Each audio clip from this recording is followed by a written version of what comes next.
My name is Ignacio. I'm a part-time PhD student here in the Technological University in Dublin. And I will present this paper, which is called Formulating Automated Responses to Cognitive Distortions for CBT Interactions. So as just a bit of background on mental health, so we are all aware that anxiety and depression are starting to be very common worldwide.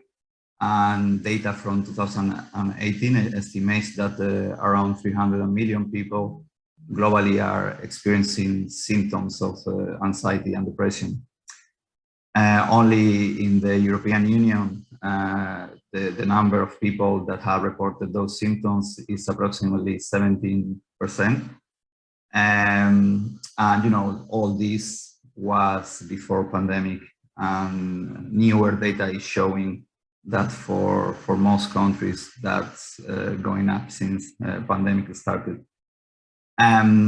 So yeah, and unfortunately, not everybody have the same access to therapies, especially because of they may have a prohibitive cost for sectors of the population, or you know, maybe they are not available, or it's not convenient to get them. So now moving into cognitive behavioral therapy. So this is one of the more popular therapies nowadays. It's not the only one, of course, but it has shown its effectiveness when reducing the anxiety and depression symptoms of its patients. So one of the main key ideas on CBT is to identify a cognitive distortion that may be causing the negative feelings on the patient, and then try to come up with a more realistic or rational alternative. So on the table here, this is just this is one of the more common exercises on a CBT therapy, in where the patient keeps a diary where he writes the situation or negative situation that is making feel you know, anxiety or sadness or any negative emotions, and then they try to isolate what comes into their thoughts automatically when they are feeling that way. So in this example, the person didn't had a meeting at work that it didn't go very well, so the sentence that came into their mind was, you know, I made a fool out of myself, which contains a couple of distortions, maybe more depending who you ask, but one of them, you know, you are calling yourself a fool, and then you are assuming that everybody thought that of you during the meeting.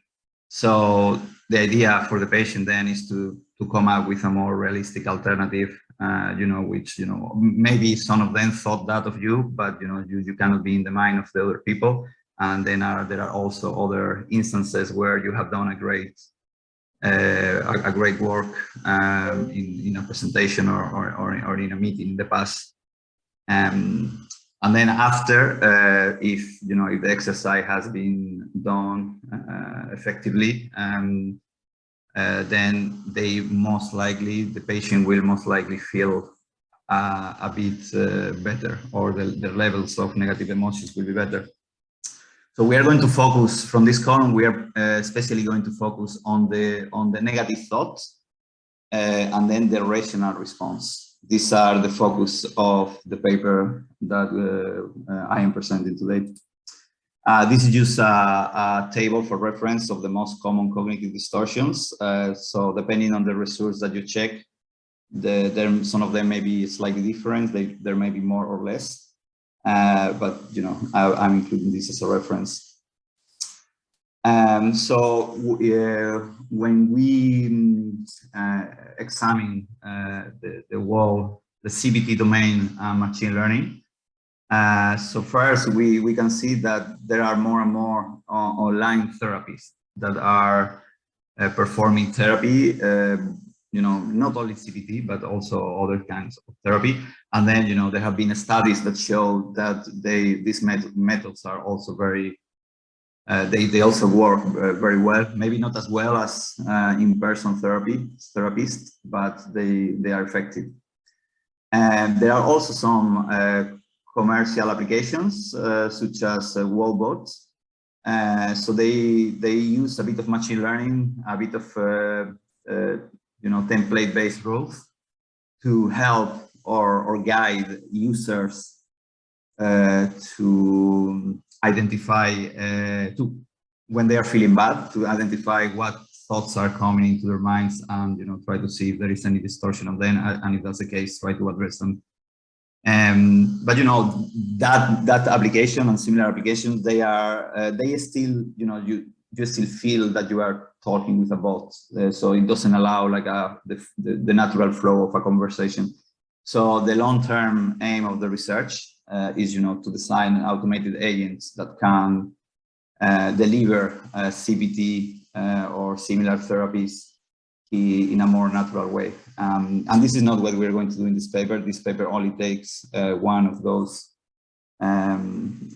key objectives, but that's the long-term aim of the research. So what the contributions on this paper are two. So we have manufactured a new CBT dataset that we can use to train modern machine learning models.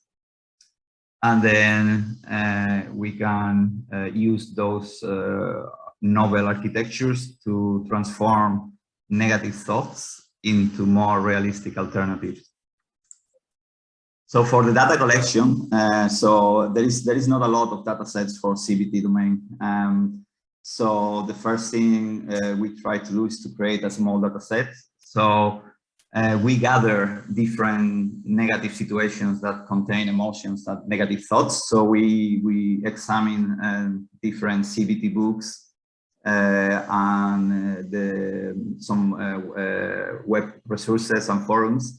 In some cases, we even manually annotated the distortions for those situations, even though this research is not about recognizing the distortion or classifying the distortion. It's more about getting the negative thought into a more realistic alternative. And then we ask human participants to, well, first we explained the objective, gave them a bit of background about what cognitive distortions are. And then we ask them to give us, in their own words, an alternative response for some of the negative situations and the negative thoughts mainly presented. So those responses that the human participants gave us, they will represent the ground truth, when we train the machine learning models using supervised learning.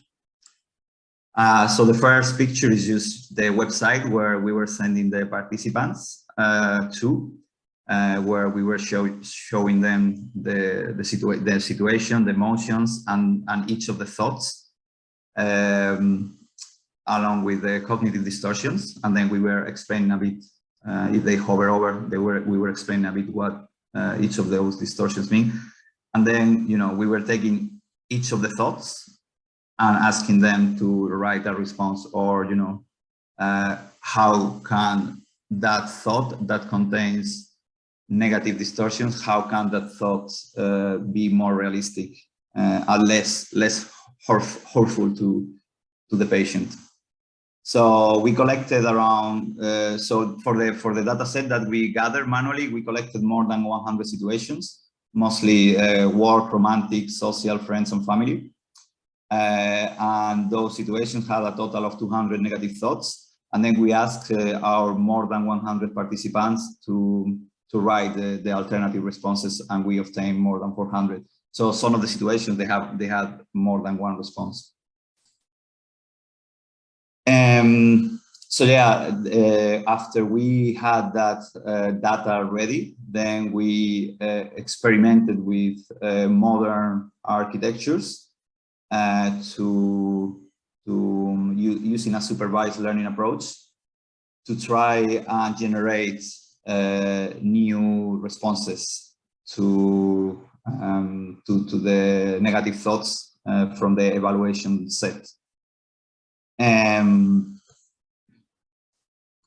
Mainly we use transformers architectures for this, and because of the small size of our data set, we had to use pre-training. We have to use pre-trained architectures. We also use nucleus sampling, so that we were not always selecting the same target token or word, so to have a bit of variety on the responses. And after a bit of experimentation, we settled on the Google T5 transformer, the large model, to use as the model that was giving the best results. And then we used a small BERT model as the baseline to contrast the T5 transformer model. So yeah, the T5 transformer, it's not too different from any other of the more modern transformer architectures with, you know, many layers of self-attention mechanism. What makes it different is the approach to pre-training, where they use a multitask approach. So you can have different tasks on the data set, and the T5 will attempt to reach a target for each of these tasks, depending on the prefix, so translation or summarization. So we just added another prefix for our CBT tags, and then, as I said before, we settled on the large model that had approximately 770 million of parameters. And so we wanted to contrast the models using automatic metrics and then also human evaluation. So for the automatic metrics, we use Perplexity, Blow, and Meteor. And then we train a Roberta classifier to determine if the sentiment of a generated response was positive or negative. For the human evaluation, we created another crowdsourcing job, and we were asking the humans to judge the generated responses by the Google T5 transformer and the BERTs in relation to the relevance of the response to the initial negative thought, the quality, and, you know, the positive or negative sentiment. So we divided our participants in 3 groups. One group was evaluating the human responses, so the ground truth responses, another the BERTs, and another the Google T5 responses. And so yeah, the automatic metrics, they are usually very low, especially Blue and Meteor. This is because of as we are using nucleus sampling, there is a large probability space of the generated sentence, and also because of the small size of the CBT dataset. So they are give us really low results. Curiously enough, our baseline model was giving us a bit more of sentiment, but higher results for the Roberta sentiment model. But clearly the quality of the sentences generated was higher on the Google T5.